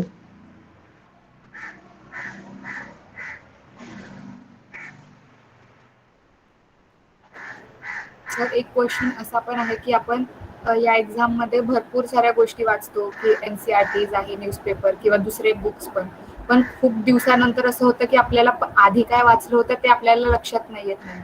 पण जेव्हा आपण वाचत असतो तेव्हा आपल्याला वाटतं की हे येतं, आपल्याला सगळं येतं, पण नंतर वेळेवर जेव्हा आपल्याला ते आठवत नाही, तर त्यासाठी आपण काय करू शकतो. हे म्हणजे हा प्रॉब्लेम फक्त प्रिपरेशन करणाऱ्यांचं नाही, हा म्हणजे मानव जातीचा प्रॉब्लेम आहे की आपण विसरतो. ही आपली नॅचरल टेंडन्सी आहे. ह्याबद्दल घाबरून जाण्यासारखं काही नाही. मी जेव्हा सुरुवातीला हिस्ट्री वाचायचो तर 2-3 दिवसानंतर मला हिस्ट्रीचं काहीच आठवायचं नाही. म्हणजे मी छान दिवसभर लायब्ररीत बसून छानपैकी पूर्ण सगळं वाचायचो. अकबर जन्म अकबरचा जन्म असा झाला, मग त्याने हे काम केलं, त्याने ते काम केलं, तिकडे युद्ध झालं, असं झालं, तसं झालं, आणि 2 दिवसानंतर मला काहीच आठवायचं नाही, फक्त त्याचं बर्थ प्लेस आठवायचं. तर हे नॉर्मल आहे. हे सर्वांसोबत होतं आणि हे टॉपर्स सोबत पण होतं आणि सगळ्यांसोबत होतं. त्यामुळे घाबरून जायची काही गोष्ट नाहीये. ह्यावर सोल्युशन हे आहे की तुम्ही रिपिटेटिव्हली त्या गोष्टी वाचायला पाहिजे. म्हणजे एकदा दोनदा वाचलं, विसरलं, मग घाबरून आपण त्या सब्जेक्टला बरेच लोक टच नाही करत, कारण विसरतं, मग कशाला वाचायचं, असं असं बोलतात बरेच लोक. असं न करता तुम्ही त्याच गोष्टी परत परत वाचायला पाहिजेत. परत परत त्या गोष्टींकडे तुम्ही फोकस द्यायला पाहिजे. मग 100% आहे वाचलं, आत्ता 100% आहे, त्यानंतर उद्या 80% होईल, परवा 50% होईल. तर असं करत करत त्याचं वाढत जातं. सेकंड रिडिंगमध्ये ते 50चं 60 होतं, त्यानंतर थर्ड रीडिंगमध्ये ते 60चं 65 होतं. तर हे अशा प्रकारे तुम्ही वाढवू शकता. त्याचं असं काही परमनंट सोल्युशन नाही, परत परत त्या गोष्टी वाचा, होऊन जातं. मी तुम्हाला सांगतो NCERT ज्या आहेत गोष्टी, त्यावरून मोस्टली बऱ्यापैकी प्रिलिम्सचे वगैरे क्वेश्चन सॉल्व्ह होतात. NCERT जेवढ्या वेळा वाचता तुम्ही, प्रत्येक वेळी तुम्हाला नवीन गोष्ट काहीतरी सापडेल. म्हणजे मी अक्षरशः असं आहे की मी NCERT काही NCERT 8, 9, 10 वेळा वाचलेलं आहे. पण 10व्या रीडिंगमध्ये पण मला एखादी नवीन गोष्ट सापडायची जी मी मागे 9 रीडिंगमध्ये वाचलीच नाही किंवा माझं लक्षच गेलं नाही. तर ते होत असतं. त्यामुळे परत परत गोष्टी वाचा, हळूहळू रिटेन्शन वाढत जातं. Okay, thank you, sir.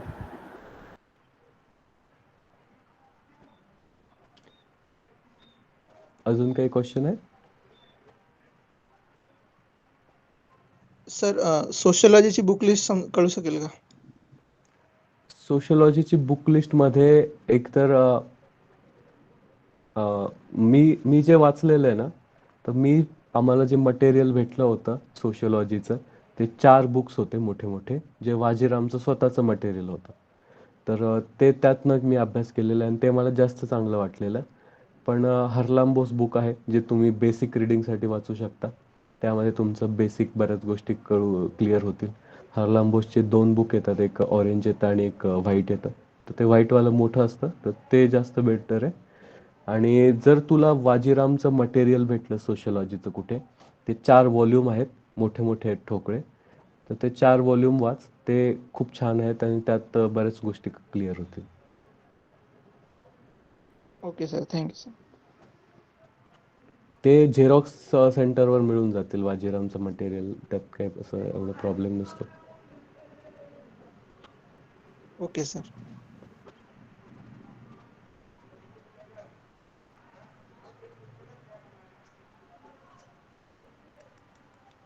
Any more question?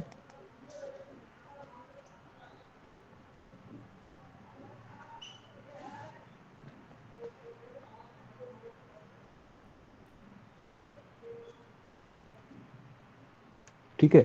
जर काही क्वेश्चन असतील तर मी तुम्हाला काही गोष्टी सांगतो की जे गव्हर्नमेंट सर्व्हिसेस आहेत, जेव्हा तुम्ही UPSC किंवा MPSCतून टॉपच्या पोस्ट काढता, तर त्यावेळी तुमचं लाईफ कसं असेल? तर लाईफ हे खूप छान आहे. तुम्हाला खूप छान ट्रीटमेंट मिळते, खूप रिस्पेक्ट असतो तुमच्या जॉबविषयी, लोकांना खूप कुतूहल पण असतं. आणि सर्वात मेन गोष्ट अशी आहे की तुम्ही एक खूप छोटा छोटा जो ॲक्च्युअल पॉलिसी मेकर, जे ॲक्च्युअल जे देश चालवतात, अशा लोकांच्या सोबत राहतात. अशा लोकांमध्ये तुम्ही त्यांच्यापैकी एक बनता. हे आहे.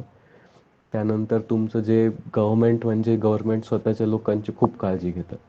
म्हणजे एवढ्या फॅसिलिटी असतात, एवढे पर्क्स असतात. तर त्यामध्ये बिलकुल कमी नसते. तुम्ही ट्रेनिंग अकॅडमीपासूनच तुम्ही ते फील करायला चालू करता. तुम्हाला वन ऑफ द बेस्ट लोकं येतात इथे शिकवायला. तुम्हाला one of the best facility मिळतात. तुम्हाला जे पाहिजे ते तुम्ही मागू शकता. तुम्हाला आता आमचं सांगतो मी, आम्हाला घोडा चालवायला शिकवलं, आम्हाला स्विमिंग शिकवली, आम्हाला कार ड्रायव्हिंग शिकवली. काही लोकांनी म्हणे आम्हाला फुटबॉल शिकायचं आहे, तर त्यासाठी स्पेशल कोचेस गव्हर्नमेंटने प्रोव्हाइड केले. काही लोकांना टेनिस शिकायचं होतं, त्यासाठी बाहेरून लोकं आले, हॉकीसाठी लोकं आले. तर गव्हर्नमेंट त्यांची काळजी खूप घेतं, त्यांच्या सगळ्या एम्प्लॉईजची काळजी खूप घेतं. खूप छान लाईफ असतं. तुम्ही ॲक्च्युअल पॉलिसी मेकर बनता. तुमच्या एका डिसिजनने खूप लोकांचं भविष्य चेंज होऊ शकतं. खूप पॉवर मिळतात. बऱ्यापैकी असतात पॉवर. आणि बाकी पण बऱ्याचशा गोष्टी असतात ज्या म्हणजे आहेत, चांगल्या आहेत. तर लाईफ खूप छान आहे. लाईफ खूप सुपेरियर आहे. तर तुम्ही जर प्रिपेअर करणार असाल तर 100% प्रिपेअर करा. सक्सेस मिळतं जर तुम्ही एकदम 100% प्रिपेअर केलं तर. असं निगेटिव्ह बाबी पण खूप आहेत, पण पॉझिटिव्ह खूप जास्त आहेत. म्हणजे पॉझिटिव्ह गोष्टी एवढ्या जास्त आहेत की निगेटिव्ह कळत पण नाही. वेळ पण भरपूर मिळतो. फॅमिली लाईफ खूप चांगली आहे गव्हर्नमेंट जॉबमध्ये. फॅमिलीसाठी भरपूर वेळ मिळतो आणि बाकी पण गोष्टी आहेत. Any more question? ट्रेनिंग वगैरे? Yes, sir. मी प्रगती शिलनकर. बर. सर माझं इयत्ता 1ली ते 10वी पर्यंत सेमी इंग्लिश मीडियम मधनं एज्युकेशन झालंय आणि बर. मी UPSC CSE साठी प्रिपेअर करत आहे. तर बर. सर मला कळत नाहीये, माझं आधीपासून मराठी बॅकग्राऊंड होतं म्हणून मी मराठी साहित्य ऑप्शनल घेऊ की अँथ्रोपोलॉजी घेऊ? अ, तुला सांगतो मी की बघ, मराठी बॅकग्राऊंडचं काही तुला असं हे नाहीये. मी पण मराठीमधून 8वी पर्यंत मराठी मीडियममध्ये शिकलो आणि 8वी ते 10वी सेमी इंग्लिश होतं. मराठी साहित्य जर ऑप्शनल घ्यायचं असेल तर त्याचं तू हे बघ की तुला कोचिंग अवेलेबल आहे का, किंवा नाही. त्याच्यासाठी तुला तुला मटेरियल तुला भेटेल का, तुला मेंटर्स भेटतील का. कारण मेंटर्स हे खूप जास्त महत्त्वाचे असतात, जे तुम्हाला गाईड करतील. आणि मेंटर्समुळे टाइम कमी होतो तुमचं सिलेक्शनमधला. जर सगळ्या गोष्टी स्वतःहून करायच्या, स्वतःहून बुक्स शोधायचे, स्वतःहून अभ्यास करायचा, तर वेळ जास्त लागू शकतो. तर मग मी असं सांगेल की असा सब्जेक्ट निवड की जे तुला आवड पण आहे, प्लस तुला त्या गोष्टी ते फास्ट पण तुझं होऊन जाईल ऑप्शनल, आणि त्याचे बाकी गोष्टी पण अवेलेबल आहेत मार्केटमध्ये. आता तुला मराठी साहित्य तू निवडलं आणि मग त्यात तुला जर सगळ्या काही गोष्टी अवेलेबल नसतील, स्वतःहून एक्स्ट्रा एफर्ट्स टाकायचे असतील, तर मग तुला ते वेळ जास्त लागेल त्यामध्ये. तर मग अँथ्रोपोलॉजी घे, त्याचे टीचर्स अवेलेबल आहेत, सिलेक्टेड लोक तुला हेल्प करतील, बुक्स अवेलेबल आहेत. कारण आपल्याला त्या गोष्टीमध्ये PhD नाही करायची, आपल्याला एक्झाम क्लिअर करायची. तुला मराठी साहित्यात इंटरेस्ट असेल तर तू स्पेशली नंतर सिलेक्शन नंतर त्यामध्ये खूप वाचून करू शकते वगैरे गोष्टी आहेत. पण आता तुला जास्त तुला त्यात फायदा मिळेल. एक्झाम क्लिअर करायच्या अँगलने तू विचार कर. Okay sir.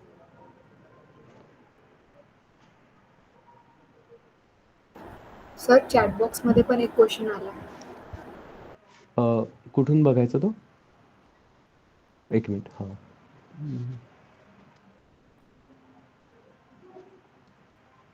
How to present answer writing, how to represent.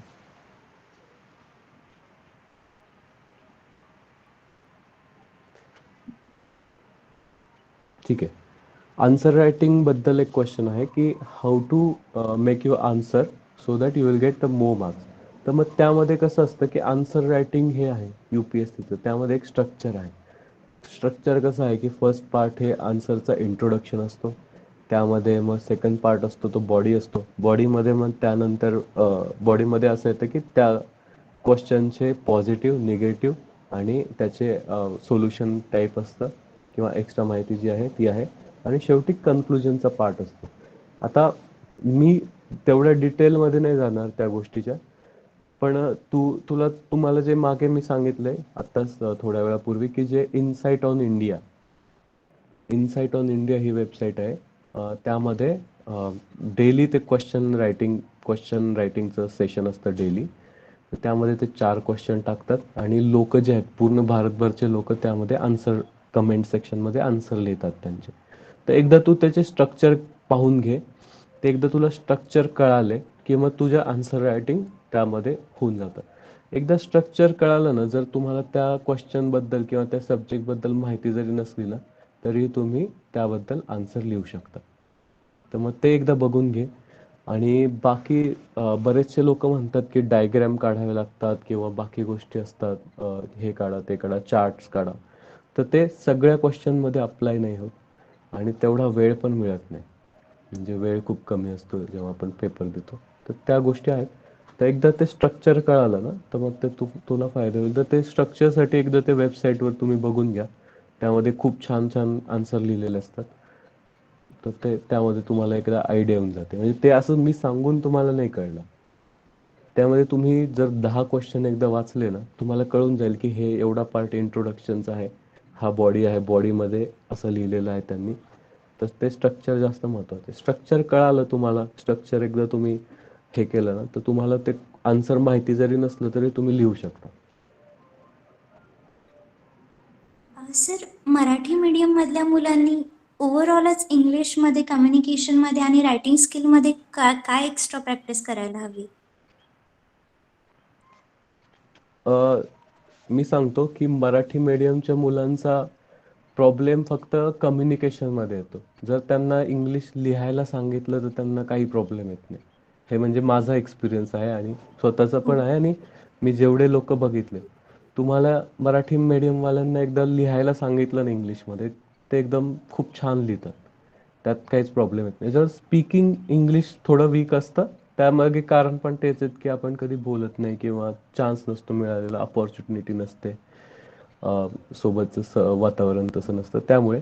पण लिहायला काहीच प्रॉब्लेम येत नाही. त्या लिहिण्यामध्ये एक गोष्ट करायची की जेवढी तुम्ही प्रॅक्टिस करसाल, आन्सर रायटिंग प्रॅक्टिस असेल, एसे रायटिंग प्रॅक्टिस असेल, जेवढी जास्त प्रॅक्टिस होईल तेवढं जास्त तुम्ही त्यामध्ये इम्प्रूव्ह करू शकता. कम्युनिकेशनचं असं आहे की तुम्हाला सांगतो की UPSC किंवा गव्हर्नमेंट जॉबमध्ये तुमचं इंग्लिश स्पीकिंग किंवा जे स्पीकिंग ॲबिलिटी आहे ते बेस्ट असणं गरजेचं नाही आहे आणि नसलं तरी काही फरक नाही पडत. त्यांना इंग्लिश स्पीकर नाही पाहिजे, त्यांना पॉलिसी मेकर्स पाहिजे. पॉलिसी मेकर्स कुणासाठी पॉलिसी करतात? तर जे ग्राउंड लेवलवर लोक आहेत त्यांच्यासाठी करतात आणि त्यांची लँग्वेज कुठली आहे? तर लोकल लँग्वेज आहे. तर मग त्यामुळे UPSC किंवा MPSC मध्ये ते तुम्हाला तुमची स्पोकन इंग्लिश चांगली असणे हे एक्सपेक्टच करत नाहीत किंवा गरजेचं नाही. त्यामध्ये तुम्ही न्यूनगंड बिलकुल बाळगू नका. तुम्ही इंग्लिश रायटिंग इम्प्रूव्ह करा बाय प्रॅक्टिस. जेवढं जास्त लिहिसाल तेवढी जास्त प्रॅक्टिस होईल आणि तेवढं इम्प्रूव्हमेंट होईल. बाकी स्पोकन इंग्लिशचं काही गरज नाही आहे. तिथे तुम्ही मराठीमध्ये पण इंटरव्ह्यू देऊ शकता, हिंदीमध्ये पण देऊ शकता, इंग्लिशमध्ये पण देऊ शकता. Basic knowledge of English is necessary.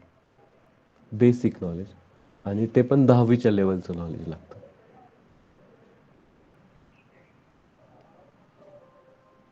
Thank you sir.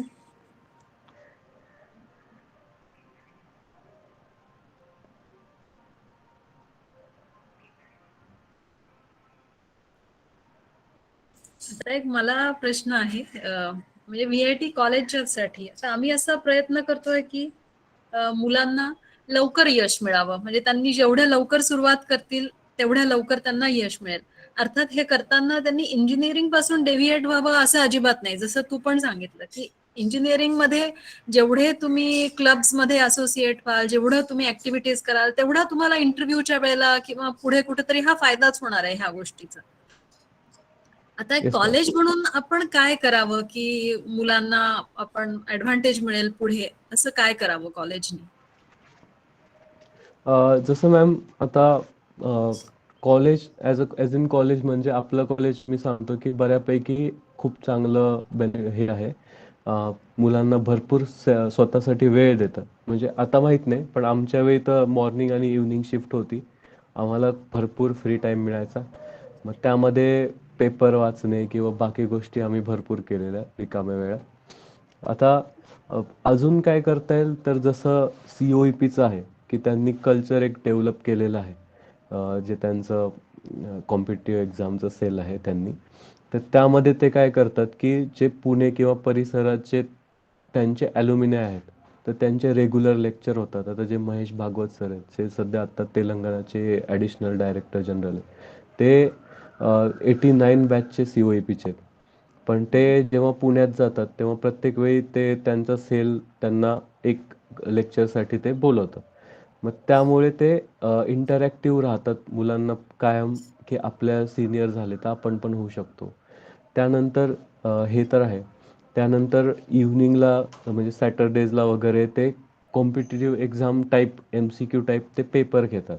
म्हणजे सॅटर्डेजला की ते म्हणजे 20 क्वेश्चन 25 क्वेश्चन जे करंट अफेअर्स जे आठवडाभरात घडामोडी झालेल्या आहेत तर त्याच्यावर ते पेपर घेणार. तर त्यामुळे मग न्यूजपेपर वाचण्याची सवय लागते मुलांना. त्यानंतर जे सिव्हिल सर्व्हिसेस रिलेटेड जे बुक्स आहेत, बेसिक बुक्स, ते लायब्ररीमध्ये अवेलेबल करून देणे, ह्या गोष्टी पण आपल्याला करता येतील. त्यानंतर ही जी ॲक्टिव्हिटी आहे, जे हे आपले सेमिनार्स किंवा जे वेबिनार्स होत आहेत, तर ते पण खूप चांगली ॲक्टिव्हिटी आहे. फक्त ते रीच त्याचा सगळ्या मुलांपर्यंत जायला पाहिजे, हे पण एक गोष्ट आहे. त्यानंतर बाकी ह्या गोष्टी महत्त्वाच्या आहेत. म्हणजे एकदा त्यांना ते हळूहळू फ्लोमध्ये आलं तर ते कळून जातं. आता मी जेव्हा कॉलेजमध्ये होतो त्यावेळी असा प्रॉब्लेम होता की आपल्या कॉलेजचं सिव्हिल सर्व्हिसेसकडे जाणारे त्यावेळी कल खूप कमी होता. म्हणजे मोस्टली सगळे GRE करून MS ला जाणार किंवा मग कॅटचा अभ्यास करणारे होते. तर नेमकं काय करायचं, स्टार्ट कुठून करायचं, काय वाचायला पाहिजे, काय नाही वाचायला पाहिजे, हे काही माहितीच नव्हतं. तर मग हे एकदा कळायला लागलं कॉलेजमध्ये ह्या स्टेजला, तर मग जास्त फास्ट होईल सिलेक्शन. आणि आता जसं तू म्हणला की COEP मध्ये एक क्विज होतात त्यांचे दर आठवड्याला.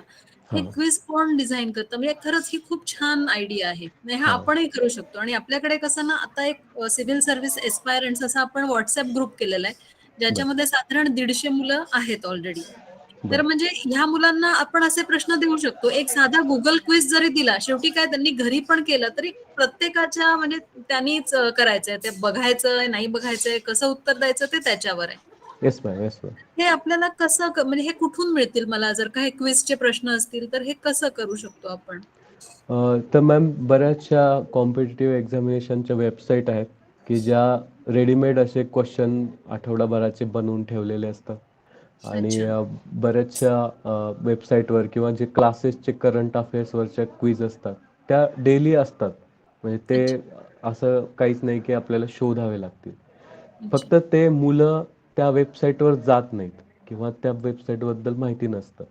तर मुलांनी स्वतः जरी केलं सॉल्व तिथे जाऊन तरी ठीक आहे, किंवा त्यांनी आपलं कॉलेजतर्फे एक पेजवर किंवा एक सॉफ्ट कॉपी बनवून ती क्विज तेच क्वेश्चन जरी दिले तरी त्यांना एक आयडिया येते की अशा प्रकारचे क्वेश्चन असतात, अशा प्रकारचा आपण अभ्यास करायला पाहिजे.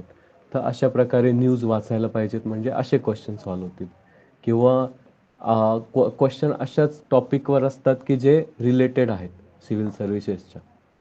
तर मग ते हे ते फ्री गोष्टी ते न्यूजमधून वाचतील. ओके. आणि हे फ्रीली अवेलेबल असतात मुलांसाठी फ्रीली, क्विझेस? Freely, freely. मग ह्याच्या मला काही पाठवू हो, हो. शकतील हो, लिंक्स? मी नक्की पाठवेल. म्हणजे मग निदान मुलांना त्या तरी लिंक्स शेअर करून मग ह्याच्यावर आपण मुलांनी आपसात डिस्कशन जरी केलं तरी पण चांगलं आहे. म्हणजे प्रत्येक वेळेला आपण गेस्ट इन्व्हाइट करू शकू असं नाही, कारण तुम्ही लोक येस पण मॅम. बिझी असतात असे. येस तर मॅम. मुलांनी जरी स्वतःचं डिस्कशन केलं की मी हा क्विज सॉल्व्ह केला, तू कुठला केला, ह्याच्यातनं पण पुष्कळ त्यांचं एकत्र अशी ग्रोथ होऊ शकते. Yes ma'am, yes ma'am. तर ह्या इथे पण आता ज्या इथे जे लोक जॉईन झालेत ऑनलाईन, ते जर का VITचे असतील आणि त्यांनी व्हॉट्सअपला आतापर्यंत रजिस्टर केलं नसेल ग्रुपला, तर प्लीज रजिस्टर करा. मला व्हॉट्सअपला टेक्स्ट करा, मी तुम्हाला लिंक पाठवते त्याची, आणि ग्रुपला जॉईन व्हा. म्हणजे आपण एकत्र मुलं असेल तर आपल्यालाही कळतं की किती सिन्सिअरली करतायत ते, आणि येस मॅम. आपल्याला ऍक्टिव्हिटीज घेता येतील त्यांच्या. चालेल. हे मला खूप चांगलं सांगितलं की हे क्विज आहे. जेव्हा कुठली पण असेसमेंट असते तेव्हा आपला फोकस खूप बरोबर सेट होतो. Yes ma'am. कुठलीच असेसमेंट नसेल तर आपण काहीतरी वाचतो किंवा वाचत नाही असं होऊन जातं ते. Yes ma'am. ठीक आहे. मला असं वाटतं आपण खूपशा प्रश्नांची उत्तरं दिली आहेत, आणि मला खूप धन्यवाद द्यायचे आहेत अक्षयला. ज्या पद्धतीने हे सेशन तू हँडल केलं ते पण खूप अप्रिशिएबल आहे. At very young age how maturely you are handling all this, आणि तुझ्यावर जी एवढी मोठी जबाबदारी आता आलेली आहे ॲज गव्हर्नमेंट सर्वंट, ती पण तू खूप चांगल्या पद्धतीने पुढे नेशील अशी आम्हाला नक्कीच खात्री आहे. तर VIT तर्फे खूप खूप आभार. आणि थँक्यू मॅम. आम्हाला तुला कॅम्पसला तू परत आलेला नक्कीच आवडेल. तर जेव्हा आपलं येस मॅम. परत कॉलेज सुरू होईल आणि जेव्हा शक्य होईल तेव्हा जरूर कॅम्पसला या, येस आणि मॅम. Yes ma'am. प्रत्यक्ष आपल्याला भेटता येईल. Yes ma'am. थँक्यू मॅम, मला इन्व्हाइट केलं. आणि आपल्या कॉलेजच्या स्टुडंटसोबत इंटरॅक्शन हे कधी पण खूप छान असतं. एक इमोशनल अटॅचमेंट असते. ज्या ठिकाणी 4 वर्ष आम्ही स्पेंड केलेले आहेत आणि तुम्ही सगळे ओळखीचे आहेत. तर ते सगळ्या गोष्टी खूप छान वाटतात.